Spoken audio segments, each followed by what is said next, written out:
Hello friends, welcome to science magnet. दोस्तों कैसे हैं आप लोग सभी? आई होप सभी बहुत अच्छे हैं, शानदार हैं, जानदार हैं। दोस्तों कल हम लोगों ने रेस्पिरेटरी सिस्टम की क्लास नंबर 1 हम लोगों ने शुरू करी थी। आज है दोस्तों क्लास नंबर 2, पार्ट नंबर 2। तो जितना हम लोगों ने पढ़ा उसके आगे हम लोग कंटिन्यू करते हैं। जैसे आप लोगों को पता है हमारी बॉडी में रेस्पिरेशन के लिए, या मैं बोलूं हमारी बॉडी में सबसे इंपॉर्टेंट ऑर्गन कौन सा है जो कि ऑक्सीजन को हमारी बॉडी में डालेगा? बताओ कौन है? लंग्स है। वैसे ही दोस्तों मैंने आपको बताया था अलग अलग एनिमल में ये जो रेस्पिरेशन होता है अलग अलग टाइप से होता है। बेसिकली उनके बॉडी में जो ऑक्सीजन जाएगी अलग अलग टाइप से जाएगी। जैसे मैं आपको एक एग्जांपल बता दूं, जैसे अमीबा की बात करें, अमीबा की हम लोग बात करें तो दोस्तों ये जो अमीबा हो गया या पैरामीशियम हो गया, दोस्तों इन जीवों के बारे में मैंने आपको बताया था क्या? ये काफी सूक्ष्म जीव हैं, एक कोशिका के बने हुए, इनकी पूरी बॉडी में केवल एक कोशिका है। ये अमीबा और पैरामीशियम आपको कहां पर मिलेगा? पानी में मिलते हैं आप लोगों को ये वाले जीव। तो होता क्या है दोस्तों, ये जो जैसे मान लो पानी में है तो पानी में जो ऑक्सीजन डिजॉल्व है ना वो डायरेक्टली क्या ले लेते हैं? ये अपनी बॉडी के अंदर ले लेते हैं, बॉडी के अंदर ले लेते हैं, अपनी बॉडी के सरफेस से ये ले लेते हैं। ठीक है। जैसे मैं बात बताऊं दोस्तों, अर्थवर्म की बात करें, केचुआ की बात करें तो दोस्तों केचुआ जो होता है, अब इसके पास में लंग्स फेफड़े ये तो है नहीं, तो ये जो इसकी स्किन होती है ना, त्वचा, स्किन से ही क्या ले लेता है? ऑक्सीजन को अंदर ले लेता है। क्लियर है क्या? चलिए सर और बताओ, और किसी में? जैसे बात करें दोस्तों मछली में, तो मछली में दोस्तों क्या होता है? यहां पर एक ऑर्गन होते हैं जिसे बोलते हैं गिल्स, यानी गलफड़ा। तो ये गलफड़े से क्या लेते हैं? ऑक्सीजन लेते हैं अंदर। समझ में आ गया? ये मैंने आपको बताया भी था, कल भी बता दिया था, ऐसे मैं आपको बताता हूं। और जैसे एक चीज और मैं बता दूं दोस्तों, जो टिड्डा होता है ना, टिड्डा, क्लियर है क्या? आ जाओ। तो होता क्या है देखो, जो टिड्डा होता है ना, टिड्डे में मैं आप लोगों को बता दूं कि जो इनके बॉडी के अंदर होता है ना छोटे छोटे पोर्स, जैसे ये ट्यूब है, मान लो कोई ट्यूब है ना, तो इनमें छोटे छोटे पोर्स पाए जाते हैं, छोटे छोटे छिद्र पाए जाते हैं। इन छिद्र के माध्यम से वो क्या लेते हैं? ऑक्सीजन को अंदर लेते हैं। बस इन होल्स का नाम याद रख लेना, छिद्र का नाम स्पाइरेकल्स। हालांकि आप लोगों से जो क्वेश्चन आएंगे वो ह्यूमन बॉडी से ही आएंगे। हमारी जो एनसीईआरटी में दिया हुआ है वो भी ह्यूमन बॉडी का ही दिया हुआ है, लेकिन बस आप लोग ये 4 फैक्ट आप लोग ध्यान रखिएगा कि अगर आप लोगों से पूछा जाए केचुआ जो होता है वो किस अंग से श्वसन करता है या ऑक्सीजन कैसे लेता है हमारी बॉडी में, आप लोग बोलोगे त्वचा के माध्यम से। मछली, फिश कैसे लेती है? गिल्स के माध्यम से, यानी गलफड़ों के माध्यम से। क्लियर है क्या? चले आगे। सर क्लास नहीं चल रही, क्लास नहीं चल रही तो बैक करके चालू कर लो। दोस्तों क्यों डिस्टर्ब कर रहे हो? देखो बाकी सभी बच्चे यही बोल रहे हैं, अनीश जी भी यही बोल रहा है, क्यों डिस्टर्ब कर रहे हो यार? सही तो चल रही है क्लास, है ना? आ जाओ। तो हम लोगों को बेसिकली ये पढ़ना है हमारी बॉडी में रेस्पिरेशन कैसे होगा, यानी हमारी बॉडी में ऑक्सीजन कैसे आएगी और हर कोशिका तक कैसे पहुंचेगी, बेसिकली हमको ये समझना है। आ जाओ दोस्तों, मैं आपको बता दूं हमारी बॉडी में ऑक्सीजन को पहुंचाने के लिए दोस्तों बहुत सारे ऑर्गन्स हैं जो इसमें आपके हेल्प करते हैं, यानी रेस्पिरेशन में हेल्प करते हैं। उन ऑर्गन्स के ग्रुप को आप लोग बोलोगे रेस्पिरेटरी सिस्टम, यानी श्वसन तंत्र। तो अगर मैं आपको बोलूं हमारी बॉडी के कौन कौन से ऑर्गन हैं जो कि रेस्पिरेशन में हेल्प करते हैं, आइए मैं आपको बताता हूं। दोस्तों सबसे पहला इंपॉर्टेंट आपका जो बॉडी का पार्ट है वो है नॉस्ट्रिल। क्या आप लोग बता सकते हो नॉस्ट्रिल किसको बोलते हैं? दोस्तों एयर जो हमारी बॉडी के अंदर जाती है वो नाक के, दोनों नाकों के जो छेद है इसी में से तो जाएगी, तो दोस्तों इनको आप लोग बोलते हैं नॉस्ट्रिल। क्लियर है क्या? आई क्या सर सिंगल और डबल सर्कुलेशन में क्या डिफरेंस है? राज जी जब हम लोग ब्लड सर्कुलेटरी सिस्टम पढ़ेंगे वहां पर ये आता है। ठीक है, आ जाओ। दूसरी इंपॉर्टेंट चीज क्या है आप लोगों की दोस्तों? फेरिंग्स, उसके बाद में ट्रैकिया, उसके बाद में लंग्स, उसके बाद में डायफ्राम। इन सभी ऑर्गन का इंपॉर्टेंट रोल है रेस्पिरेशन में। तो सर एक एक को समझाओगे क्या? बिल्कुल एक एक को समझाएंगे, बिना एक एक को समझाए हुए कैसे हम लोग आगे चल सकते हैं? तो सबसे पहले हम लोग बात करते हैं दोस्तों नॉस्ट्रिल की। पहले इसको समझते हैं, फिर इसको, फिर इसको, फिर इसको, फिर इसको। क्लियर है? सबसे पहले बात करते हैं दोस्तों नॉस्ट्रिल की। चलिए आप मुझे बताइए नॉस्ट्रिल क्या होता है? जानते हो आप लोग? चलिए नहीं जानते तो हेडिंग डाल लीजिए दोस्तों नॉस्ट्रिल। दोस्तों जो हमारे नाकों के जो छेद है ना, ये नाकों के जो छेद है ना, देखो मैंने यहां पर आपको फोटो भी लगाई है, आप लोग देख पा रहे हो क्या? देखो एक छेद ये रहा, एक छेद ये रहा, इसी से तो एयर अंदर जाएगी। तो दोस्तों इसे आप लोग बोलते हैं नॉस्ट्रिल, हिंदी में नासा द्वार भी। आप लोगों से अगर पूछा जाए कि एयर हमारी बॉडी में जो अंदर जा रही है, एयर में दोस्तों सब कुछ है। एयर जो आप लोग ले रहे हो ना, इनहेल कर रहे हो, उसमें ऑक्सीजन भी है, नाइट्रोजन भी है, कार्बन डाइऑक्साइड भी है, पूरी एयर ही अंदर जा रही है। तो अगर आप लोगों से बोला जाए एयर किसके माध्यम से अंदर जाती है, तो नॉस्ट्रिल ही वो आपके बॉडी का पार्ट है जिसके माध्यम से एयर हमारी बॉडी में सबसे पहले एंटर करती है।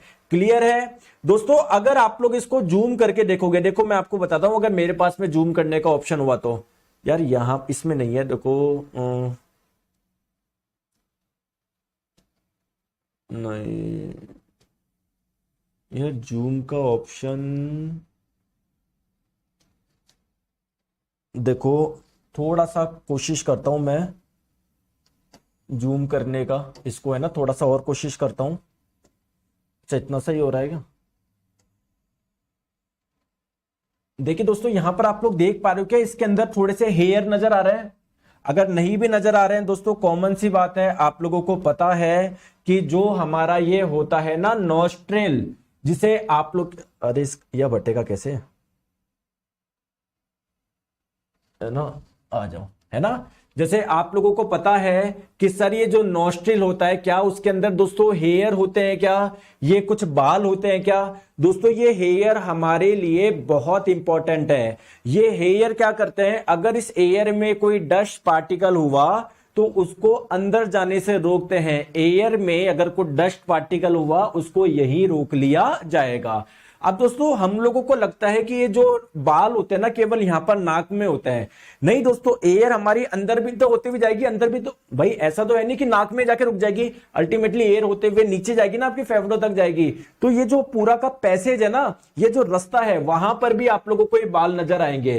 क्लियर है? चलिए तो दोस्तों ध्यान रखिएगा, the air passing through the nostril is filtered by fine hairs, यानी जो एयर इसमें जा रही है वो फिल्टर हो जाती है, उसमें कुछ डस्ट पार्टिकल होते हैं, फिल्टर हो जाते हैं दोस्तों इन हेयर के माध्यम से। क्लियर है क्या? अब दोस्तों ये जो आगे जो एयर जाएगी, मान लो ये रास्ता है, मान लो ये पैसेज है, तो उसमें क्या होता है, इस रास्ते में दोस्तों क्या होता है, कुछ गाढ़ा गाढ़ा सा एक पदार्थ होता है जिसे आप लोग बोलते हैं म्यूकस। जानते हैं म्यूकस किसे बोलते हैं? हिंदी में आप लोग इसको बोलते हैं श्लेष्मा। ठीक है, कई जगह इसको बलगम भी बोल देते हैं, लेकिन बलगम, हाँ मतलब वही समझ गए आप, है ना। तो म्यूकस, श्लेष्मा, जब आपके जुकाम वगैरह हो जाती है तो आपके नाकों से जो आता है ना दोस्तों, उसे ही आप लोग क्या बोलते हैं, म्यूकस। जानते हो कि खांसी जुकाम हो जाती है, नाक से जो निकलता है उसे ही आप लोग बोलते हो म्यूकस। अब दोस्तों ये जो आप लोगों का नाक है और आगे का जो पैसेज है ना, इसमें क्या है, म्यूकस है। इसमें क्या है, म्यूकस है दोस्तों। ये म्यूकस क्या है, गाढ़ा गाढ़ा है, चिपचिपा होता है। तो होता क्या है, जो एयर गई अगर उसमें कुछ डस्ट पार्टिकल हुए, कुछ कण हुए, तो वो इसमें क्या हो जाएंगे दोस्तों, चिपक जाएंगे, इसी में चिपक जाएंगे, वो अंदर नहीं जा पाएंगे। समझ में आ गई बात को, मैं क्या बोलना चाह रहा हूं? बात आई समझ में? आ गई? चले आगे, ठीक है, आ जाओ। चलिए नेक्स्ट हम लोग बात करते हैं दोस्तों हमारे अगले ऑर्गन के बारे में, वो है फेरिंग्स। सर ये फेरिंग्स क्या होता है, ध्यान से आप लोग समझो। देखो मैं एक डायग्राम बना रहा हूं, आपको यहां पर चीज क्लियर हो जाएगी, बिल्कुल भी आप लोग परेशान मत होइए, है ना। आ जाओ, देखो दोस्तों डाइजेस्टिव सिस्टम यानी पाचन तंत्र में भी ये डायग्राम मैंने कई बार बनाया है। देखो आप लोगों को पता है दोस्तों, जो एयर जाएगी आप लोगों की, वो कैसे जाएगी अंदर, ये नॉस्ट्रिल या नाक के माध्यम से जाएगी एयर अंदर। समझ गए बात को दोस्तों? सिमिलरली जो आप लोग भोजन कर रहे हो, जो फूड ले रहे हो, वो आप लोग माउथ में रखते हो ना, तो भोजन होता है ना, वो माउथ से अंदर जाएगा। क्लियर? तो दोस्तों क्या कोई एक रास्ता ऐसा है क्या जहां पर ये दोनों मिल रहे हैं, एयर और फूड, ये दोनों मिल रहे हैं? क्या कोई ये रास्ता है क्या यहां पर जहां पर दोनों मिल रहे हैं? बताओ बताओ दोस्तों। ये जो आपका कॉमन रास्ता है ना, ये रास्ता है बेसिकली, ये कॉमन जो पार्ट है ना, कॉमन जो पार्ट है ये आपका, जहां पर फूड और एयर मिल रहे हैं दोस्तों, इसे ही आप लोग बोलते हैं फेरिंग्स। क्या बोलते हैं? फेरिंग्स। हिंदी में आप लोग क्या बोलते हैं, ग्रसनी बोलते हैं। अब देखिए दोस्तों, आपको पता है भोजन आपके नीचे कहां पर जाएगा? अरे कहां पर जाएगा बताओ? पेट में जाएगा ना। तो जो आपका भोजन होगा ना, देखो मैंने भोजन को अभी ब्लैक कलर से रिप्रेजेंट करा है। तो ये जो ब्लैक कलर वाला जो भोजन होगा ना, वो एक पाइप के माध्यम से नीचे जाता है ना। ये बेसिकली यहां पर दो पाइप होता है, ठीक है। तो एक पाइप के माध्यम से आप लोगों का नीचे जाता है और कहां पर चल जाएगा? आपके पेट में चल जाएगा, ठीक है। लेकिन दोस्तों ये जो आपका फूड पाइप है, इसी के जस्ट आगे एक और आपका पाइप है। इस पाइप से क्या होगी दोस्तों? एयर अंदर जाएगी। कहां पर जाएगी? हमारे लंग्स में जाएगी, फेफड़ों में जाएगी। क्लियर? तो ये जो आपके आगे हाथ लगा रखे हो ना, ये पाइप है पूरा का पूरा, ये है आपका जिससे एयर नीचे जाती है। इस पाइप का नाम क्या है दोस्तों? ट्रैकिया या वायु नली, वो नली जिससे वायु अंदर जा रही है। दोस्तों इसी ट्रैकिया, इसी आपकी वायु नली के जस्ट पीछे वाली जो नली है ना, जस्ट पीछे जो नली है वो कौन सी है? आपकी ईसोफेगस, फूड पाइप है। क्लियर है? आ गई बात समझ में? बिरजू कुमार जी, ज्यादा मस्ती आ रही है क्या तुम्हें क्लास में? है बिरजू कुमार, ज्यादा मस्ती आ रही है क्लास में? निकालोगे तुम्हारी मस्ती अभी? है? तो बात समझ गए? अब दोस्तों होगा क्या, मेरी बात को ध्यान से समझो। ये जो फेरिंग्स है ना, ये तो कॉमन रास्ता है, लेकिन अब यहां से दोस्तों जो फूड होगा पीछे वाले पाइप में जाएगा, एयर जो होगी ना वो आगे वाले पाइप में जाएगी।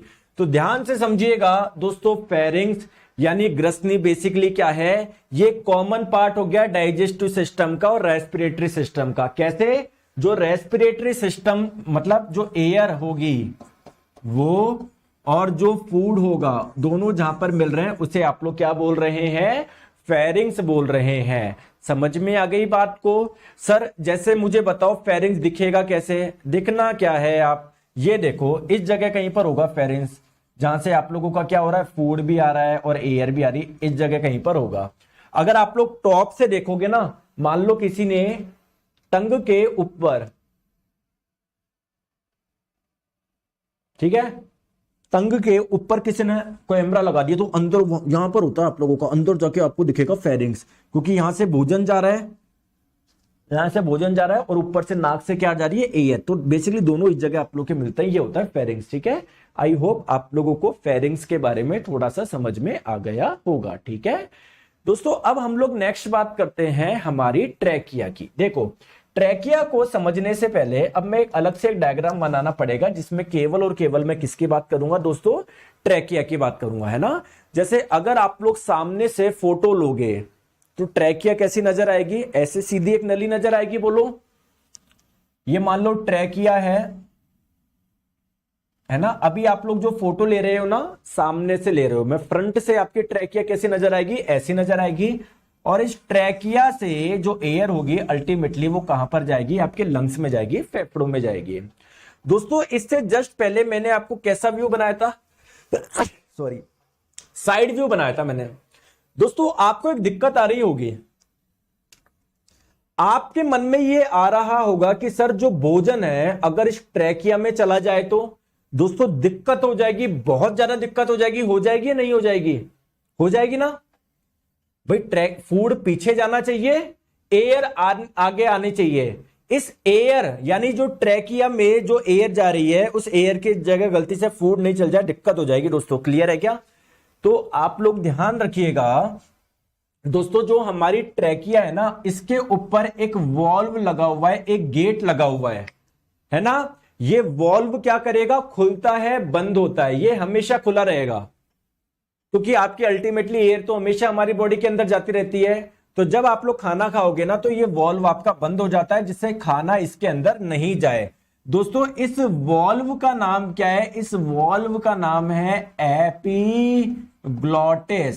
क्लियर है क्या? एपिग्लॉटिस। अगर आप लोगों से पूछा जाए भोजन को वायु नली में प्रवेश होने से कौन रोकता है, आंसर आप लोगों का हो जाएगा एपिग्लॉटिस। क्या हो जाएगा? क्या हो जाएगा? लिख देता हूं मैं यहां पर, एपिग्लॉटिस रोकता है। एपिग्लॉटिस आप लोगों का ये रोकेगा, ठीक है। आ गई बात समझ में? आ गई बात समझ में? ठीक है। प्यारे दोस्तों, अब एक चीज मेरी बात को ध्यान से समझना। अब इस एपिग्लोटिस को मैं हटा रहा हूं, ठीक है, एपिग्लोटिस को मैं हटा रहा हूं। अभी आप सारा ध्यान दोस्तों किस पे रखो, ट्रैकिया पे रखो, ट्रैकिया पे रखो, आपकी ट्रैकिया पे रखो, ठीक है। देखो दोस्तों लाइव क्लास कब चलती है दोस्तों? दोपहर डेली 1 बजे चलती है। आज 1:15 पे शुरू हुई है, ठीक है। अब प्लीज मेरी बात को आप लोग ध्यान से समझिएगा दोस्तों। जो हमारी ट्रैकिया है ना, जो हमारी वायु नली है, इसके टॉप पे एक कुछ पार्ट पाया जाता है ना। आई थिंक मैंने आपको पहले भी बताया था, ध्यान है क्या दोस्तों? इसके टॉप पर एक आपका पार्ट पाया जाता है जिसे आप लोग बोलते हैं लैरिंग्स। सुना है क्या आपने? ये सुना था क्या मेरे से पहले भी? दोस्तों आप लोगों को पता है, जब भी हम लोग बोलते हैं तो ध्वनि, देखो आपको पता है क्या, फिजिक्स में आपने पढ़ा होगा कि साउंड जो होता है ना, ध्वनि उत्पन्न कब होता है सर? वाइब्रेशन से होता है, कंपन से होता है। आपने सुना है क्या? जैसे आप लोग प्लेट पे चम्मच से मारोगे तो साउंड आएगा। आप देखना साउंड क्यों आ रहा है, क्योंकि वो प्लेट वाइब्रेट कर रही होगी। तो जब भी कोई पार्ट वाइब्रेट करता है, कंपन करता है, तो उससे क्या होता है? साउंड प्रोड्यूस होता है। तो जो हम लोग बोल रहे हैं साउंड प्रोड्यूस हो रहा है, इसका मतलब हमारी बॉडी में भी कहीं ना कहीं तो वाइब्रेशन हो रहा है। तो जो वाइब्रेशन होता है वो कहां पर होता है दोस्तों? ये जो लैरिंग्स होता है ना, लैरिंग्स, इसी के अंदर अभी आपको फोटो बताऊंगा, टेंशन मत लेना। वोकल कॉर्ड्स पाए जाते हैं, स्वर रज्जु पाए जाते हैं, पतली पतली झिल्ली होती है। तो बेसिकली वाइब्रेट करती है, कंपन करती है, इससे साउंड प्रोड्यूस होता है। आ गई बात समझ में? तो अगर मैं बोलूं अल्टीमेटली साउंड, ये वॉइस कहां से प्रोड्यूस हो रहा है दोस्तों? इस लैरिंग्स के अंदर से ही तो हो रहा है। इसीलिए ये जो लैरिंग्स है आप लोगों का, इसे हम लोग किस नाम से जानते हैं? वॉइस बॉक्स के नाम से जानते हैं। क्लियर है क्या? आगे बात समझ में? बात आ गई समझ में? आ गई? सर बायो कब तक रहेगी दोस्तों? देखो चलेगी अभी यार, 1 महीने तो चलेगी आपकी, है ना। तो जैसे अभी 7 मार्च से 7 अप्रैल तक आप लोग मान लो बायोलॉजी चलेगी, फिर स्टार्ट करेंगे हम लोग फिजिक्स, है ना। अभी आप अच्छे से पढ़ाई करो। देखो अभी हमको जल्दी नहीं भागना, हमको जो भी पढ़ रहे हैं अच्छे अच्छे से पढ़ना है, एक एक क्लास में पढ़ना है आपको, ठीक है। जैसे बहुत जने है ना बोलते हैं मैं 20 दिन में आपकी साइंस करा दूंगा, 21 दिन में करा दूंगा, 30 दिन में करा दूंगा। अरे कहां से करा दोगे? साइंस में फिजिक्स है, केमिस्ट्री है, बायोलॉजी है, इन्वायरमेंट है ना। तो मैं आपको बोल रहा हूं इस चक्कर में मत पड़े। आप लोगों को दोस्तों धीरे धीरे पढ़ना पड़ेगा, सब कुछ समझना पड़ेगा, तभी होगा सिलेक्शन। सीधी सी बात है ना। आ जाओ, देखो अब मेरी बात को आप लोग ध्यान से समझिएगा, है ना। सारे के सारा ध्यान आप लोग बोर्ड पे रखो। मैं क्या बोलना चाह रहा हूं ध्यान से आप लोग समझो। मैं आपको यह बोलना चाह रहा हूं,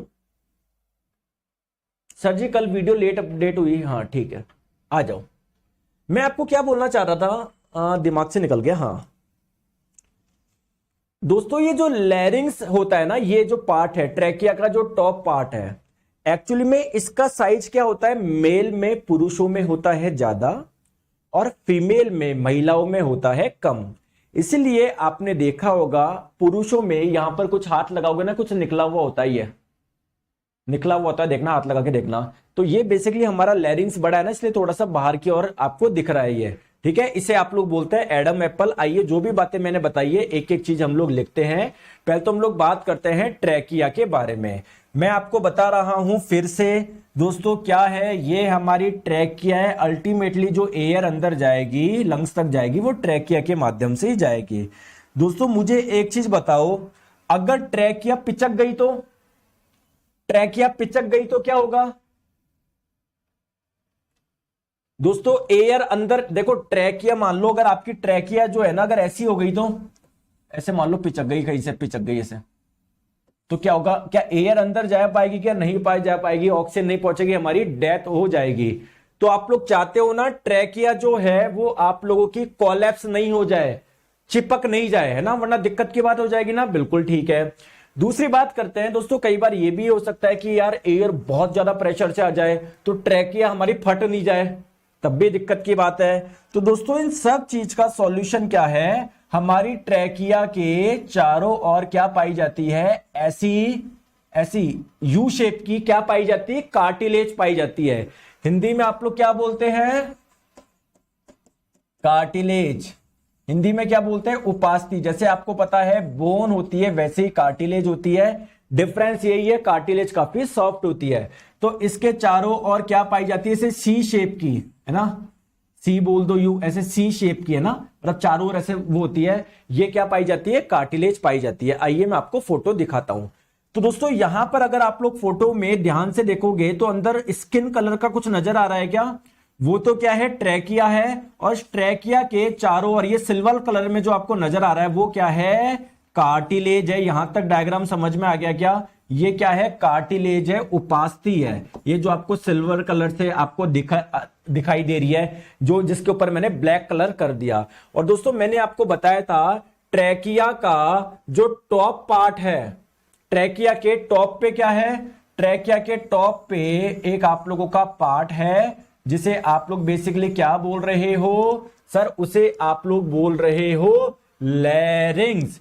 क्या बोलते हैं? लैरिंग्स आप लोग इसे बोलते हैं। समझ में आ गई बात को? आइए अब एक एक चीज आप लोग ध्यान से समझो। दोस्तों एक्चुअली में ये जो लैरिंग्स होता है ना, इसका साइज क्या होता है? सर वीडियो जल्दी अपलोड कर दिया करो ताकि हम जल्दी देख सके। मजीद जी डेली आपका जल्दी होता है, कल कुछ दिक्कत होने की वजह से आपकी जो रेस्पिरेटरी सिस्टम का पार्ट 1 का वीडियो है आपको लेट नजर आया, आज सुबह नजर आया। ठीक है, तो अब टेंशन मत लो। कल की क्लास नहीं चल रही थी बट अब चल रही है, अब जाके देख लो। मैं पढ़ा लू क्या? है ना, प्लीज पढ़ा दो मेरे को, आ जाओ। दोस्तों फीमेल में ये जो आप लोगों का जो फीमेल में जो लैरिंग्स होता है ना, देखो उसका साइज कितना होता है। अगर मैं आपको ये करके बताऊं, एक हाईलाइट करके बताऊं या कंपेयर करके बताऊं फीमेल और मेल का, देखो फीमेल का इतना सा होता है,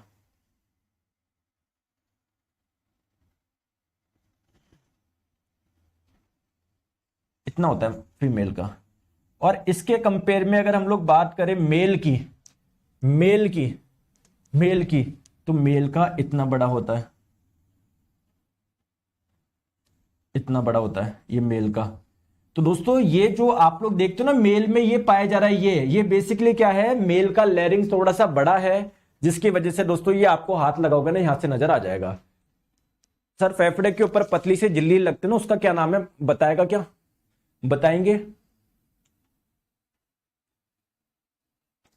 विशाल शर्मा ज्यादा होशियार हो क्या तुम? लंग्स आने दो, फेफड़े आने दो, तब बात करेंगे ना। बीच बीच में मैं ब्लॉक कर दूंगा, ध्यान रखना। नहीं बताऊंगा मैं आंसर। सर मैं क्वेश्चन ही तो पूछ रहा हूं, बता दो। देखो कितने कंट्रोल सी करके कितने ब्लॉक कर दूंगा, ध्यान रखना। सारी पढ़ाई यहां पर निकल जाएगी तुम्हारी, जो अपने आप को ज्यादा होशियार समझ रहे हो ना तुम। फेफड़ा आ गया क्या अभी तुम्हारा? है फेफड़ा आ गया क्या? पहले ट्रैक किया तो समझ लो, तब चलेंगे ना फेफड़े के बारे में। एक कमेंट को कंट्रोल सी करके कंट्रोल वी कर रहे हो, फेफड़े के ऊपर जो झिल्ली पाई ब्लॉक कर दूंगा, ध्यान रखना। लास्ट वार्निंग दे रहा हूं मैं, ज्यादा अपने आप को जो तुम होशियार समझते हो ना। ठीक है, बात आ गई समझ में? तो आइए सर एक एक चीज बात करते हैं। सबसे पहले दोस्तों जो ये हमारी ट्रैकिया है, जो ये हमारी वायु नली है, इसकी लंबाई कितनी होती है? इसकी लंबाई होती है दोस्तों लगभग 12.5 सेंटीमीटर। आपको ये भी पता है इसके चारों ओर क्या पाई जा रही है? सी शेप की कार्टिलेज पाई जा रही है, उपास्थि पाई जा रही है। क्लियर है क्या? क्लियर है क्या? चले आगे, जो कि क्या करती है? एयर के प्रेशर को कंट्रोल करती है। अगर बहुत ज्यादा प्रेशर से आ गया एयर, तब भी क्या हो जाएगा? ट्रैकिया को फटने से बचाएगा। कई बार मान लो एयर अंदर जा ही नहीं रही है, बहुत कम प्रेशर है, तो ये आपकी ट्रैकिया कोलैप्स नहीं हो जाए। कोलैप्स होने का मतलब पिचक नहीं जाए। ठीक है, कोलैप्स, पिचक नहीं जाए, पिचक नहीं जाए। तो वो भी किस वजह से नहीं पिचकती? कार्टिलेज की वजह से ही चिपकती नहीं है। आ गई बात समझ में? आ गई। दोस्तों मैंने आपको बता दिया कि दोस्तों ये जो आपका ट्रैकिया का जो टॉप पार्ट होता है इसे बोलते हैं लैरिंग्स। लैरिंग्स का साइज दोस्तों जो आप लोगों का थोड़ा बड़ा होता है मेल में, तो थोड़ा सा मेल आपका, मेल में ये आपको हाथ लगा के देखो ना, बाहर निकला हुआ होता है, जिसे हम लोग एडम एप्पल बोलते हैं। ये एडम एप्पल एक्चुअल में कुछ भी नहीं है, लैरिंग्स ही है। लैरिंग्स का एक्स्ट्रा पार्ट ही है आप लोगों का। क्लियर है क्या? आ जाओ। चलिए दोस्तों अब हम लोग बात करते हैं ट्रैकिया में। एक शानदार चीज मैंने बता दिया कि जो लैरिंग्स होता है, जिसे वॉइस बॉक्स के नाम से भी जानते हैं, ये बेसिकली अपर ओपनिंग पार्ट है आपकी ट्रैकिया का, ये जिसको आप लोग विंड पाइप भी बोलते हैं। दोस्तों जो हमारी ट्रैकिया, ये लैरिंग्स होता है ना, इसके अंदर क्या पाए जाते हैं? वोकल कॉर्ड्स पाए जाते हैं, ध्वनि रज्जु पाए जाते हैं, स्वर रज्जु पाए जाते हैं। देखो, तो जब हम लोग बोलते हैं ना, ये हमारे जो वोकल कॉर्ड्स है ना, ये ही वाइब्रेट करते हैं, इसी से क्या निकलता है? साउंड निकलता है। और ये है कहां पर? लैरिंग्स के अंदर है, तो इसीलिए लैरिंग्स को हम लोग वॉइस बॉक्स बोल रहे हैं। क्लियर है ना? चले आगे। बिंदु सिंह जी बोल रहे हैं क्लास टाइम चेंज कर दो। तुम चेंज कर लो, तुम्हारा सब कुछ यहां पर टाइम 1 से 2 ही रहेगा। क्लियर है क्या? क्लियर है क्या? देखो वापस विशाल शर्मा जी स्टार्ट। सर पहली बार पूछे तो सर ब्लॉक कर देंगे क्या? तो जब लंग्स तो आने दो, एक ही कमेंट को कंट्रोल वी क्यों कर रहे हो? ठीक है, आ जाओ। चलिए लो आ जाओ, लो इनको ब्लॉक। देखो कितने कंट्रोल वी कर रहे हैं। लो तुम मजे करो, कुछ नहीं होगा तुम्हारा, मजे करो, पढ़ाई कर लो। मैं इतने प्यार से समझा रहा हूं आपको, हर एक चीज में एक्सप्लेन करूंगा आपको, हर एक क्वेश्चन में करवा रहा हूं। लेकिन ये सारी चीजें आप लोगों की तभी हो पाएगी जब आप लोग पढ़ाई करोगे। कोई मतलब नहीं है मैं पढ़ाता जाऊंगा, आप फालतू में कमेंट करते रहोगे, कोई मतलब नहीं है। मैं आपको जब प्रॉमिस कर दिया, कितनी बार मैंने बोल दिया दोस्तों, मेरे पे भरोसा रखो, आपको हर एक चीज में पढ़ाऊंगा। इतना पढ़ा दूंगा आपके 25 में से 25, 30 में से 30, 20 में से 20 इतने आ जाएंगे। अब आपको इतना भी नहीं है तो फिर क्या करे बताओ? कभी एक ये लड़का है राज नाम का, कभी ये बीच में करता है, कभी ये कोई दूसरा लड़का आता है, पता नहीं बातें भी ऐसे करते हो जिसका कोई लेना देना ही नहीं है। तो यार इधर आप पढ़ो, आप इतने अच्छे बच्चे हो, सारे इतने समझदार हो, फिर भी आप ऐसी हरकतें करते हो, है ना? आ जाओ दोस्तों, अब हम लोग बात करते हैं जो एयर आपकी ट्रैकिया में थी, जो वायु आपकी ट्रैकिया में थी, अल्टीमेटली कहां पर पहुंच रही है? सर हमारे लंग्स में पहुंच रही है, सर हमारे फेफड़ों में पहुंच रही है। क्लियर है क्या? चलिए तो आइए लंग्स के बारे में हम लोग देखते हैं। देखो एक चीज आप लोग ध्यान रखोगे, लो तुम बोल रहे थे ना विशाल जी सर कौन सी झिल्ली से घिरे होते हैं, देखो लो इधर लिखा हुआ है, तो जो चीज जहां पे होती है अपने आप आ जाएगी, है ना? आ जाओ। तो लंग्स का मैं इधर डायग्राम बनाता हूं, देखो इधर आओ। देखो ये रही आपकी ट्रैकिया, वायु नली। ये ट्रैकिया से जो एयर आ रही है बेसिकली, वो ये ट्रैकिया आपके 2 पार्ट में डिवाइड हो जाती है, ऐसे डिवाइड हो जाती है आपकी। क्लियर? तो ये वाला जो पाइप होता है वो इस वाले लंग्स में आपका एयर लेके जाएगा, ये वाला पाइप है वो इस वाले लंग्स में एयर लेके जाएगा, है ना? इस वाले फेफड़े में वायु लेके जाएगा। ठीक है सर, समझ गए। दोस्तों ध्यान से आप लोग समझिएगा, ये जो पहले अगर हम लोग बात करें हमारे लंग्स की, जैसे मान लो ये आपके 2 लंग्स हो गए, ठीक है? एक्चुअली में दोस्तों जो लंग्स होते हैं ना हमारे, वो एक मेम्ब्रेन, एक झिल्ली से घिरे हुए होते हैं। या मान लो इनके चारों ओर एक कवरिंग होती है, इसके भी और इसके भी चारों ओर एक कवरिंग होती है। सर इस कवरिंग का नाम क्या है? इस कवरिंग का नाम है दोस्तों प्लूरा मेम्ब्रेन। प्लूरा मेम्ब्रेन या प्लूरा झिल्ली, या दोस्तों इसको आप लोग सॉरी स्पेलिंग गलत लिख दी, क्या इधर लिखता हूं, प्लूरल मेम्ब्रेन भी बोल सकते हो या प्लूरा भी बोल सकते हो, प्लूरल भी बोल सकते हो या प्लूरा भी बोल सकते हो। तो अगर आप लोगों से पूछा जाए कि ये जो हमारे लंग्स है बेसिकली क्या है दोस्तों, एक प्रकार के स्पंजी पाउच है ना, ऐसे पाउच जैसे हैं ये 2 आपके पाउच जैसे, इसको दबाओगे ना दब जाएंगे। ये लंग्स है ना, कंप्रेस हो सकते हैं, तो लंग्स अगर दबाओगे ना तो दब जाएंगे, ये आप लोगों के हैं। ठीक है? और दोस्तों ये प्लूरा नामक झिल्ली से ढके हुए होते हैं। बस ये 2 चीज आपको ध्यान रखनी है पहले जो मैं बता रहा हूं। ठीक है? आ जाओ दोस्तों, जैसे अगर आपने सुना होगा हमारे बॉडी है ना, जैसे अगर आप लोग बोलोगे कि यार ये डॉक्टर है, इंसानों का डॉक्टर है, तो आपको पता है इंसानों के डॉक्टर में भी अलग अलग होते हैं। कोई पेट का डॉक्टर होता है, कोई सिर का होता है, कोई न्यूरोलॉजिस्ट होता है, कोई कार्डियोलॉजिस्ट होता है, कोई पल्मोनोलॉजिस्ट होता है। तो स्पेशली अगर कोई लंग्स की स्टडी आपको करनी है ना, तो स्टडी ऑफ लंग्स किसको बोलते हैं? लंग्स के अध्ययन को क्या बोलते हैं? फेफड़ों के अध्ययन को क्या बोलते हैं? तो लंग्स की स्टडी को आप लोग बोलते हैं पल्मोनोलॉजी।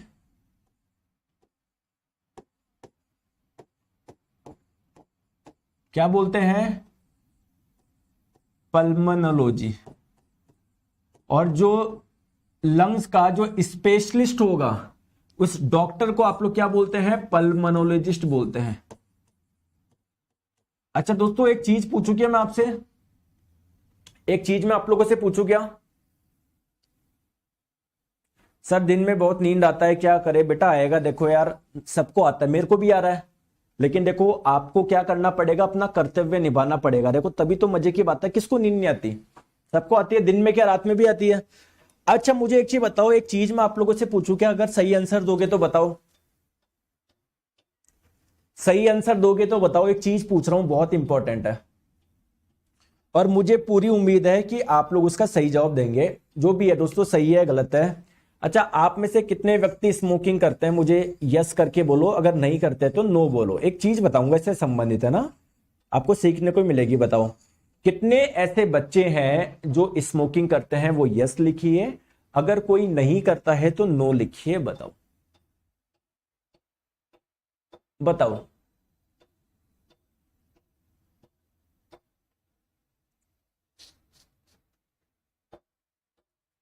बताओ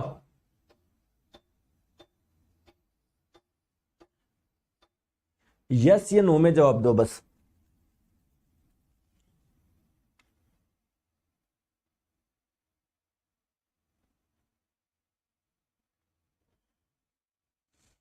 मैक्सिमम नो दे रहे हैं, बहुत अच्छी बात है दोस्तों। जो यस दे रहे हैं ना, उनके लिए एक चीज मैं बता दूं, आ जाओ।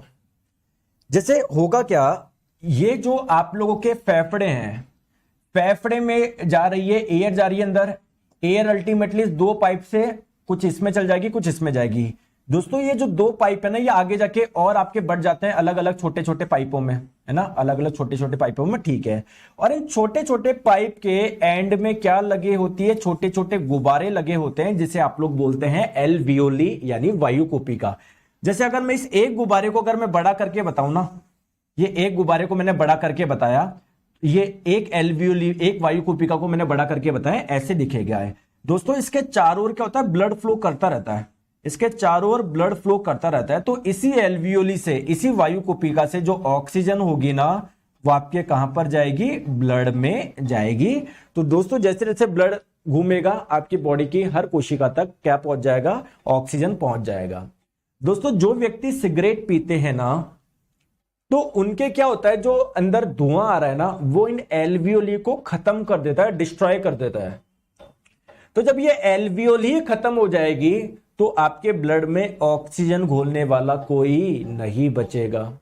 ठीक है, पहली बात। चलो कोई बात नहीं सर, आपने अच्छी बात बताई है, या सर मैं गलत शौक में पड़ गया था सर, अब मैंने छोड़ दी है, ठीक है, या सर मैं अब छोड़ दूंगा।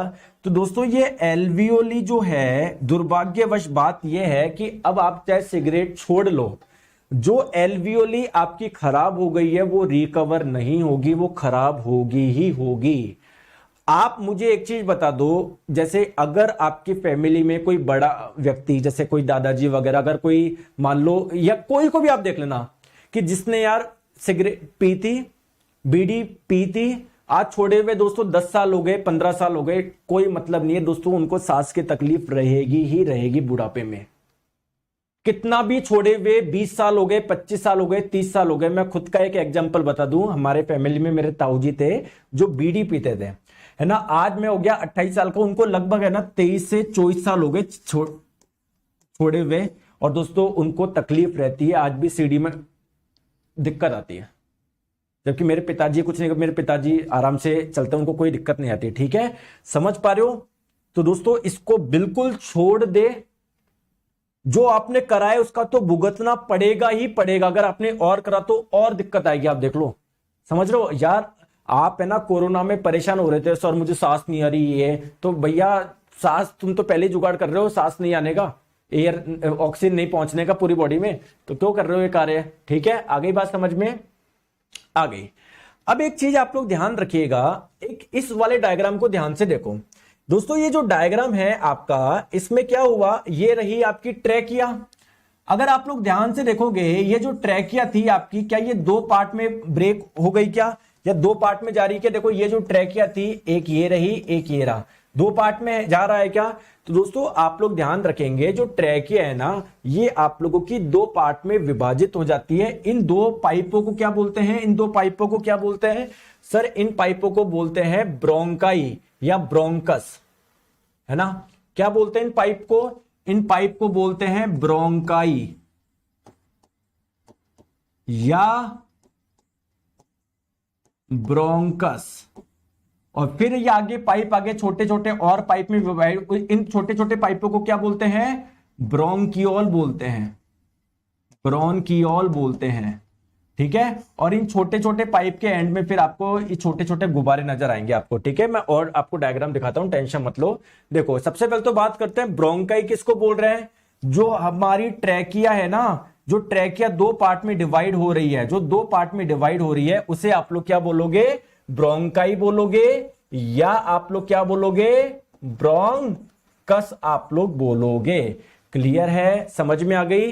और दोस्तों ये जो आप लोगों की ट्रैकिया है, ट्रैकिया आपके दो पार्ट में डिवाइड हो गई, जिसे आप लोगों ने क्या बोला? ब्रोंकस या ब्रोंकाई।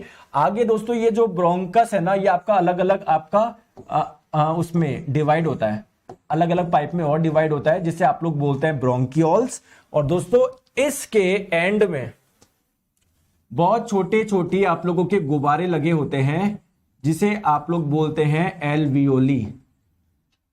एल्वियोली, और हिंदी में आप लोग क्या बोलते हैं? वायु कूपिका। आप लोग देख पा रहे हो दोस्तों? ये देख पा रहे हो छोटे छोटे गुब्बारे जैसे? देख पा रहे हो क्या? अब दोस्तों अगर मैं इस एक गुब्बारे को अगर मैं बड़ा करके बताऊं ना, ऐसा नजर आएगा ये, और इसी के चारों ओर ब्लड फ्लो होता रहता है। तो इसी से जो ऑक्सीजन होती है ना, वो अल्टीमेटली हमारे ब्लड में जाती है। ब्लड में जो कार्बन डाइऑक्साइड होती है वो हमारे इस एल्वियोली में आती है। तो जब हम लोग सांस छोड़ते हैं तो कार्बन डाइऑक्साइड बाहर चली जाएगी। क्लियर है क्या? क्लियर है क्या? चलिए आगे आ जाओ। चलिए अब हम लोग बात करते हैं लास्ट में अल्टीमेटली होने वाला क्या है। एयर अल्टीमेटली लास्ट में आपको कहां पर पहुंचेगी? छोटे छोटे गुब्बारे में पहुंचेगी। तो उस गुब्बारे में जो ऑक्सीजन है वो आपके ब्लड में चली जाएगी। ठीक है, अल्टीमेटली क्या हो रहा है? जो आपकी एल्वियोली है उसके चारों ओर ब्लड फ्लो कर रहा है। हमारा जो ब्लड है उसमें आ जाएगी ऑक्सीजन, और अगर ब्लड में कोई कार्बन डाइऑक्साइड है वो चल जाएगी इधर। दोस्तों अगर आप लोगों से पूछा जाए कि हमारे ब्लड में ये जो कौन है जो ऑक्सीजन को अपने से चिपका लेगा, दोस्तों हमारे ब्लड में पाया जा रहा है आरबीसी, रेड ब्लड सेल पाई जाती है। दोस्तों ये ऑक्सीजन को अपने से चिपका लेता है। तो जैसे जैसे ये चलती है ऑक्सीजन भी इसके साथ में चलती है। एक्चुअली में जब हम लोग ब्लड पढ़ेंगे वहां पर मैं पढ़ाऊंगा, आरबीसी के अंदर एक प्रोटीन पाया जाता है हीमोग्लोबिन नाम का। तो ये बेसिकली हीमोग्लोबिन होता है जो ऑक्सीजन को खुद से चिपकाता है। क्लियर है? आगे बात समझ में आ जाओ। सर हार्ट में कितना एल्वियोली होता है? हार्ट में कहां से आ जाएगी एल्वियोली? लंग्स में होती है। ठीक है, नेक्स्ट हम लोग बात करते हैं हमारे नेक्स्ट ऑर्गन के, जिसका नाम है डायफ्राम, जो बहुत कम लोग जानते हैं कि यार हमारी बॉडी में ऐसा भी कोई ऑर्गन होता है। देखिए दोस्तों एक चीज आप लोग ध्यान से समझो, जैसे मान लो ये हो गए आपके लंग्स हो गए, एक ये रहा एक ये रहा। ठीक है दोस्तों, नीचे है ना मांसपेशी, एक मस्कुलर ऑर्गन होता है, मांसपेशियों का बना होता है ऐसा, डायफ्राम। ठीक है, तो जब डायफ्राम आप लोगों का ऐसे है तो भी लंग्स ऐसे, अगर मान लो डायफ्राम ऐसे हो गया, बिल्कुल ऐसे हो गया, फ्लैट हो जाएगा, तो क्या हो जाएगा दोस्तों? लंग्स को फैलने की थोड़ी जगह मिल जाएगी। अरे लंग्स को फैलने की थोड़ी जगह मिल जाएगी, नहीं मिल जाएगी? जब आपका डायफ्राम वापस ऐसे होगा, जब आपका डायफ्राम वापस ऐसे होगा तो लंग्स में थोड़ा सा कंप्रेशन होगा। तो दोस्तों जब आपका डायफ्राम नीचे होता है ना, तो लंग्स क्या होते हैं? थोड़े से फैलते हैं, यानी अंदर का प्रेशर क्या होगा? कम होगा। कोई भी चीज हाई प्रेशर से लो प्रेशर की ओर फ्लो होती है, तो इस दौरान जो एयर होगी ना वो क्या होगी? हमारी अंदर जाएगी। दोस्तों जब आपका डायफ्राम अभी ऐसे था, जब ऐसे हो जाएगा, ऐसे हो जाएगा, तो लंग्स में थोड़ा सा कंप्रेशन हो गया, तो इससे जो एयर होगी ना वो बाहर निकलेगी। तो ये आप लोगों का एयर बाहर निकलेगी। तो बेसिकली एयर को अंदर लाने के लिए, बाहर निकालने के लिए आपका लंग्स का साइज में चेंज होता है। अगर देखो कोई चीज को आप दबाओगे तो वो चीज बाहर निकलेगी ना, तो लंग्स को जब आप दबा रहे हो तो एयर बाहर निकलेगी। अब इस चीज को लंग्स का साइज कम करने के लिए, दबाने के लिए आप किसका यूज, हमारी बॉडी में कौन सा ऑर्गन है? डायफ्राम ऑर्गन है। दोस्तों आगे बात समझ में क्लियर है? आगे बात समझ में आ गई? आ जाओ। चलिए अब दोस्तों, अब जब ये बात हो ही रही है इनहेलेशन की और एक्सहेलेशन की, तो थोड़ा सा मैं आपको इसमें कुछ पॉइंट बताना चाहूंगा। दोस्तों जब हम लोग इनहेल करते हैं तो क्या आ रही है? अंदर एयर आ रही है। एयर में बहुत सारी गैस होती है, ऑक्सीजन भी है, नाइट्रोजन भी है, कार्बन डाइऑक्साइड भी है। ठीक है दोस्तों, मुझे एक चीज बताओ, जब हम लोग बाहर छोड़ेंगे, मतलब बहुत सारी ये जो एयर बाहर जा रही है उसमें क्या होगा? उसमें ऑक्सीजन कम होगा क्या? बिल्कुल, क्योंकि जो ऑक्सीजन हमारी बॉडी में आई थी उसका तो यूज हो रहा है, ब्लड अपने में घोल रहा है उस ऑक्सीजन को और सब अंग में जा रहा है। हर अंग को ऑक्सीजन की जरूरत होती है, हर अंग की कोशिका को। राधे कृष्ण बोल रहा है सर सिस्टोलिक डिस्टोलिक क्या होता है? बेवकूफ हो क्या तुम यार, हार्ट की चीज क्यों पूछ रहे हो? हम ब्लड सर्कुलेटरी सिस्टम में पढ़ेंगे, वो वहां पर आएगा। क्यों कंफ्यूज हो रहे हो यार? क्यों खुद का नुकसान कर रहे हो? चैप्टर बिगाड़ रहे हो अपना, पता नहीं कहां कहां से चीजें पूछ रहे हो, ठीक है। और दोस्तों मैंने आपको बताया था जब भी हमारी बॉडी में कोशिकाओं में जब ऑक्सीजन पहुंचेगी उनको एनर्जी मिलेगी, अच्छी बात है, साथ में कार्बन डाइऑक्साइड गैस भी रिलीज होगी। तो मैं बोल सकता हूं कि जब आप लोग एयर बाहर छोड़ रहे हो उसमें ऑक्सीजन कम होगी। देखो यहां पर 21% थी, यहां पर 16% ही है। यहां पर दोस्तों कार्बन डाइऑक्साइड कम है, यहां पर कार्बन डाइऑक्साइड ज्यादा है। नाइट्रोजन की मात्रा में कोई भी परिवर्तन नहीं आएगा। क्लियर है क्या? समझ में आ गई क्या बात को? तो दोस्तों जब आप लोग एयर इनहेल कर रहे हो, एक्सहेल कर रहे हो, इन दोनों में डिफरेंस रहेगा। दोस्तों एक चीज आप लोग और ध्यान रखिएगा, जब इनहेल करोगे तो क्या होगा? देखो ये डायफ्राम दिख रहा है आपको, देखो ऊपर भी जा रहा है नीचे भी हो रहा है। तो जब डायफ्राम आप लोगों का ऊपर जाएगा, ऊपर जब जा रहा है, ध्यान से देखो ऊपर जा रहा है, लंग्स का साइज कम हो रहा है, यानी इससे एयर बाहर निकलेगी। तो दोस्तों ध्यान रखिएगा कि जब एक्सहेलेशन के दौरान जो आपका डायफ्राम होगा ना वो ऐसे ऊपर की ओर जाएगा। दोस्तों अगर बात करें जब ये नीचे आ रहा है, डायफ्राम ऐसे नीचे हो रहा है, जब ऐसे नीचे हो रहा है तो लंग्स फैल रहे हैं, अंदर का प्रेशर कम हो रहा है, यानी एयर अब बाहर से अंदर आ सकती है। तो दोस्तों जब इनहेलेशन होता है ना, डायफ्राम क्या होता है आप लोगों का नीचे की ओर होता है। जब डायफ्राम आपका नीचे की ओर होगा तो लंग्स में आपका क्या होगा? एक्सपेंशन होगा, विस्तार होगा। बताओ क्लियर है क्या? लंग्स का साइज बढ़ेगा। इसमें जस्ट उल्टा है आप लोगों का, जब लंग्स में कॉन्ट्रैक्शन होगा तभी तो एयर जो होगी वो बाहर जाएगी। बोलो हाँ या ना? क्लियर है क्या? चले आगे आ जाओ। चलिए, तो आई होप आपको यहां तक समझ में आ गया होगा, कोई भी दिक्कत यहां तक आपको नहीं है। अब थोड़ा सा आगे चले। देखो दोस्तों एक चीज आप लोग ध्यान रखो प्लीज, है ना, सारा ध्यान सभी दोस्त इधर रखो, है ना, अच्छे से पढ़ेंगे, सब कुछ पढ़ेंगे, टेंशन मत लो। जैसे हमारा ये ट्रैकिया था, ट्रैकिया से एयर जो गई ना वो दोनों लंग्स में गई। दोस्तों इन नलियों को क्या नाम दिया था आपने? ब्रोंकस नाम दिया था, या ब्रोंकाई आप लोग बोल सकते हो। फिर इससे आप लोगों का ये अलग अलग आप लोगों की शाखाएं में और डिवाइड हो जाता है। क्लियर है क्या? अल्टीमेटली दोस्तों एयर जो जाती है वो कहां पर जाती है? सर इनके आखिरी में बहुत छोटे छोटे गुब्बारे होते हैं जिसे बोलते हैं एल्वियोली वायु कुपिका, इसमें चली गई। अब दोस्तों इस एक एल्वियोली को मैं बड़ा करके बताऊं तो ऐसा कुछ ऐसे स्फेरिकल शेप में ही आप लोगों का होता है, ठीक है। इसके चारों ओर क्या हो रहा है? ब्लड फ्लो हो रहा है। तो दोस्तों क्या हुआ? इस एल्वियोली से ऑक्सीजन कहां पर चला गया? आपके ब्लड में चला गया। दोस्तों ब्लड आपका फ्लो कर रहा है, दोस्तों ब्लड पूरी बॉडी में फ्लो कर रहा है, यानी ये जो ऑक्सीजन जो ब्लड में थी वो हमारी बॉडी के हर पार्ट में पहुंच जाएगी, हर कोशिका में पहुंच जाएगी। अब दोस्तों मान लो हमारी कोई कोशिका है, हमारी कोई कोशिका है, उसमें क्या था? ग्लूकोज था। अब उसमें क्या पहुंच गई? ऑक्सीजन पहुंच जाएगी, तो उससे क्या मिल जाएगी? एनर्जी मिल जाएगी, साथ में कार्बन डाइऑक्साइड गैस हो जाएगा। इसी प्रोसेस को तो रेस्पिरेशन बोल रहे थे। दोस्तों हमारी बॉडी की कुछ कोशिका ऐसी भी है जहां पर ग्लूकोज जो है ना बिना ऑक्सीजन के ही टूट रहा है और हमको एनर्जी दे रहा है, ठीक है। तो इसको बोलते हैं एरोबिक रेस्पिरेशन, इसको बोलते हैं एनएरोबिक रेस्पिरेशन। तो आइए स्टेप समझते हैं कि हमारा एक्चुअली में हो क्या रहा है। पहले एरोबिक रेस्पिरेशन में हम लोग समझते हैं, देखो है ना। आ जाओ मैं आपको स्टेप्स बताता हूं, ठीक है। आ जाओ स्टेप्स बताए, ठीक है। देखो बहुत आसान भाषा में समझाता हूं। सबसे पहला स्टेप क्या होगा दोस्तों? सबसे पहला स्टेप है ना, देखो प्लीज दोस्तों बहुत इंपॉर्टेंट है, सारा ध्यान इधर रखना। I am really sorry. देखो सारा ध्यान आप लोग इधर रखना, बहुत इंपॉर्टेंट है दोस्तों। हमारी कोशिका के पास में क्या है, मैं आपको किसके स्टेप बता रहा हूं? एरोबिक रेस्पिरेशन के स्टेप बता रहा हूं मैं आपको, वायवीय श्वसन के, या इसको आप लोग हिंदी में ऑक्सी भी बोलते हैं। मैं आपको ऑक्सी श्वसन के स्टेप बता रहा हूं दोस्तों, प्लीज ध्यान रखना। दोस्तों सबसे पहले क्या था, जो हमारा ग्लूकोज था ना, ग्लूकोज, तो पहला स्टेप क्या होगा दोस्तों? जो ग्लूकोज होगा ना, ग्लूकोज वो आपका टूटेगा किसमें? पायरोवेट में टूटेगा। आपको पता है ग्लूकोज का फॉर्मूला क्या होता है? C6H12O6। दोस्तों जैसे अगर मैं बोलूं ग्लूकोज जो है एक कितने कार्बन वाला मॉलिक्यूल है, कितने कार्बन वाला अणु है ना, बताओ जल्दी से बताओ बताओ। तो आप लोग बोलोगे सर 6 कार्बन वाला। सिमिलरली दोस्तों जो पायरोवेट होता है दोस्तों, ये जब टूटेगा तो हो सकता है 6 से 5 कार्बन वाला बने, 3 कार्बन वाला। बस आपको ये ध्यान रखना, अगर कोई पूछे कि दोस्तों पायरोवेट कितने कार्बन वाला होता है, 3 कार्बन वाला।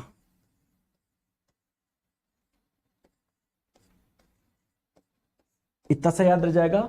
सबसे दोस्तों पहला स्टेप क्या है, ग्लूकोज आपका टूटेगा पायरोवेट में। और दोस्तों इस स्टेप के लिए ऑक्सीजन की जरूरत ही नहीं होती है। चलो कोई बात नहीं। सर ये वाली प्रक्रिया होती कहां पर है, इस प्रोसेस को बोलते क्या है दोस्तों, ध्यान रखेंगे। इस प्रोसेस को आप लोग बोलते हैं ग्लाइकोलिसिस। क्या बोलते हैं, ग्लाइकोलिसिस। अगर आप लोगों से बोला जाए कोशिका के किस पार्ट में होता है दोस्तों, कोशिका में एक लिक्विड भरा होता है, आपने सुना है क्या, जिसे आप लोग बोलते हैं साइटोप्लाज्म यानी कोशिका द्रव्य। तो वहां पर यह प्रक्रिया होती है दोस्तों। यकीन मानिए इस वाली चीज से इतनी बार क्वेश्चन पूछा गया है, इतनी शिफ्ट में क्वेश्चन पूछा गया ग्रुप डी में। तो आइए सबसे पहला स्टेप क्या है, ग्लाइकोलिसिस। तो अगर आप लोगों से पूछा जाए, ये ग्लाइको होगा ना, ग्लाइकोलिसिस। अगर आप लोगों से पूछा जाए ग्लाइकोलिसिस क्या है, आप लोग क्या बोलोगे दोस्तों, ग्लूकोज का टूटना। और जब ग्लूकोज आपका टूटता है तो मिलता क्या है प्रोडक्ट में, उत्पाद में, सर ग्लूकोज जो होता है ना वो कन्वर्ट हो जाता है पायरुविक अम्ल में, पायरुविक एसिड में, या इसे आप लोग पायरोवेट भी बोलते हैं। अगर आप लोगों से पूछा जाए क्या इसमें कोई ये प्रक्रिया होती कहां पर है, तो आप लोग बोलोगे कोशिका द्रव्य में होती है, साइटोप्लाज्म में होती है। अगर आप लोगों से पूछा जाए कि क्या इस वाली प्रक्रिया में कुछ एनर्जी बनती है क्या, बिल्कुल आप लोग बोलोगे 2 एटीपी एनर्जी बनती है।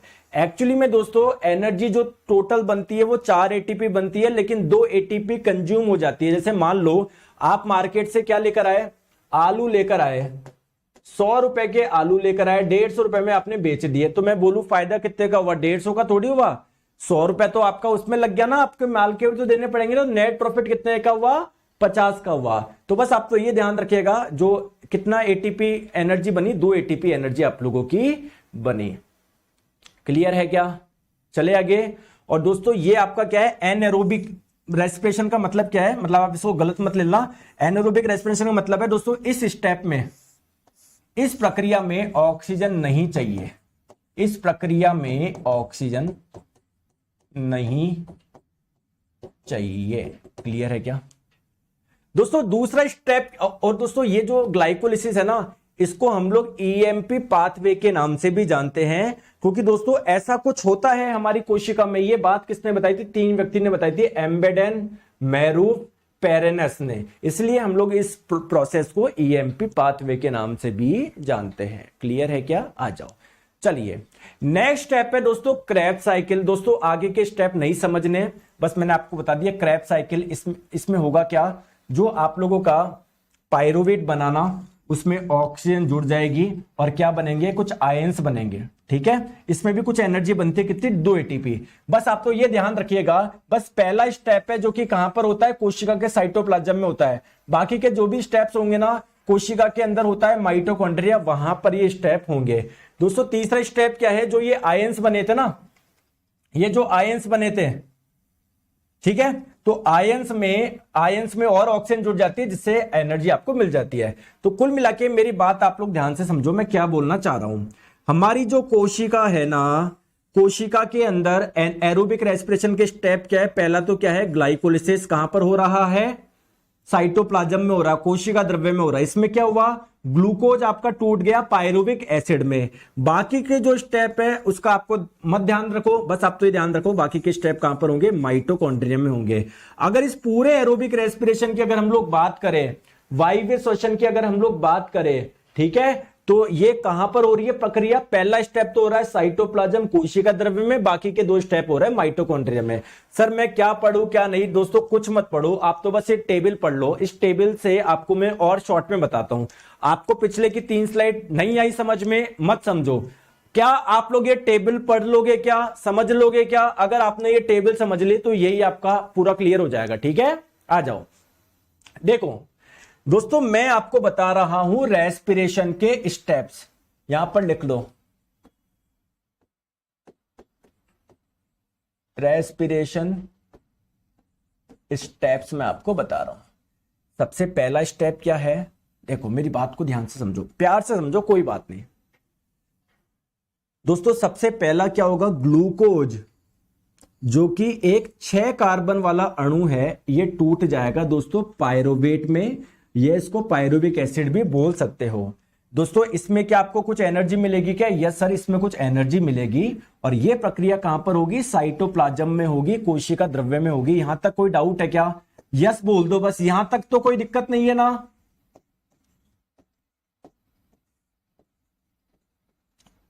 अब दोस्तों मान लो कोई कोशिका है जिसके पास में ऑक्सीजन है। हमारी बॉडी की हर कोशिका तक ऑक्सीजन पहुंचती है, ठीक है। यानी मैं बोल सकता हूं कि हमारी बॉडी की हर कोशिका में एरोबिक रेस्पिरेशन होगा। तो देखो, अब हमारी जिन कोशिकाओं के पास में ऑक्सीजन प्रेजेंस है, तो दोस्तों माइटोकॉन्ड्रियम में क्या होगा? एक ये बोल रहे सर आप हम लोगों का टाइम क्यों बर्बाद करते हैं ये करके चक्कर में, सर अपने हम लोगों को टाइम क्यों बर्बाद करते हो ये लड़के चक्कर में। तो मैं थोड़ी खराब कर रहा हूं दोस्तों, वो किसी ने कमेंट कर दिया, ठीक है आगे से ध्यान रखेंगे। इधर पढ़ लो बेके जी, ठीक है दोस्तों, समझो मेरी बात को। तो आपको क्या मिल गया? पायरोवेट मिल गया। अब ये आपकी कोशिका थी, कोशिका में आपका बन गया पायरोवेट। माइटोकॉन्ड्रियम में क्या होगा? ये जो आपका पायरोवेट बनाना, पायरोवेट जो बनाना, इसमें और ऑक्सीजन जुड़ेगी, इसमें ऑक्सीजन जुड़ के आपको क्या मिल जाएगी? एनर्जी मिल जाएगी, ठीक है। साथ में दोस्तों कार्बन डाइऑक्साइड भी मिलेगी, साथ में वाटर भी मिलेगा। ये चीज आप लोग ध्यान रखिएगा। क्लियर दोस्तों? ध्यान रखिएगा, जो हमारी मसल्स की सेल्स होती है ना, हमारी जो मांसपेशियों की जो कोशिका होती है ना, उनके पास में ऑक्सीजन नहीं पहुंचता। उन कोशिकाओं में ऑक्सीजन की कमी होती है। तो दोस्तों वहां की जो कोशिका है वहां पर भी क्या हो गया भाई? पायरोवेट बन गया। अब दोस्तों वहां पर क्या होगा? ध्यान रखिएगा, मेरी बात को ध्यान से समझना। हमारी मांसपेशियों की जो कोशिका होती है ना, वहां पर पायरोवेट में ऑक्सीजन नहीं जुड़ता, क्योंकि उन कोशिकाओं के पास में ऑक्सीजन ही नहीं होता। तो वहां पर पायरोवेट और आगे जो टूटता है ना, बिना ऑक्सीजन के टूटता है। और दोस्तों जब टूटता है तो आपको एनर्जी देगा, लेकिन उतनी एनर्जी नहीं देगा जितनी यहां पर बन रही थी। साथ में दोस्तों ये क्या बनाएगा? लैक्टिक एसिड बनाएगा। लैक्टिक एसिड भी एक 3 कार्बन वाला अणु है। तो आप लोगों ने सुना है क्या, जब आप लोग बहुत ज्यादा एक्सरसाइज करोगे तो क्या हमारी मसल्स जो होती है उसमें क्रैम्प वगैरह आ जाते हैं क्या? बहुत ज्यादा थकान हो जाती है कि मसल्स में दर्द वगैरह होता है क्या? क्यों? क्योंकि हमारे मसल्स में लैक्टिक एसिड जमा हो जाता है। दोस्तों ध्यान से समझो, देखो आप लोग अगर एक्सरसाइज कर रहे हो तो एनर्जी की जरूरत तो है, और एनर्जी जब भी बनेगी हमारी मसल्स की सेल्स में, साथ में लैक्टिक एसिड भी बनेगा। तो इस लैक्टिक एसिड के बनने की वजह से हमारी जो मसल्स होती है ना, लैक्टिक एसिड के जमा होने की वजह से हमारी मसल्स जो होती है ना, उसमें क्या होता है? काफी पेन होता है। बात समझ में आ गई? ठीक है दोस्तों, अगर मान लो यीस्ट है। यीस्ट क्या है सर? ये एक प्रकार का फंगस है, एक प्रकार का कवक है। दोस्तों इस फंगस का इस्तेमाल होता है शराब बनाने में, आपको पता है क्या? पता है क्या? तो होता कैसे है? जैसे मान लो ये एक फंगस है, ये एक जीव है, तो इसको भी तो एनर्जी की जरूरत है। तो यहां पर भी क्या हो गया? यहां पर भी क्या हो गया? पहले आपका पायरोवेट बन गया, अब इनके पास में भी बिना ऑक्सीजन के क्या करते हैं? ये इस पायरोवेट को टूटना स्टार्ट हो जाता है इसी में। तो पायरोवेट जब टूटता है तो एनर्जी देता है, ध्यान रखिए, लेकिन साथ में यहां पर कार्बन डाइऑक्साइड प्लस एथेनॉल बनता है। एथेनॉल का फॉर्मूला आपको पता ही है। तो कितने कार्बन वाला है आपका? 2 कार्बन वाला है। तो बस दोस्तों आप लोगों को ये टेबल ध्यान रखनी है, आप लोगों का सब कुछ आपको क्लियर हो जाएगा। दोस्तों आज के लिए इतना ही रखेंगे। अब जो हम लोग कल क्लास की शुरुआत करेंगे ना, वो पहले क्वेश्चन से करेंगे और बाद में बाकी का पार्ट करेंगे, ठीक है दोस्तों? कल जो क्लास की हम लोग शुरुआत करेंगे वो अभी तक पिछली क्लास और आज की क्लास में जो मैंने आपको पढ़ाया उसके पहले क्वेश्चंस करेंगे, और आप लोग देखेंगे कितने आसानी से आप लोग क्वेश्चन को सॉल्व कर पाएंगे। तो जब हम लोग उन क्वेश्चन को सॉल्व कर लेंगे, फिर उसके बाद में हमारा बचा हुआ पार्ट करेंगे। और दोस्तों कल ये हमारा बहुत अच्छे से पूरा हो जाएगा रेस्पिरेटरी सिस्टम यानी श्वसन तंत्र। क्लियर है क्या? आगे बात समझ में? चले आगे। Thank you so much, bye bye, take care.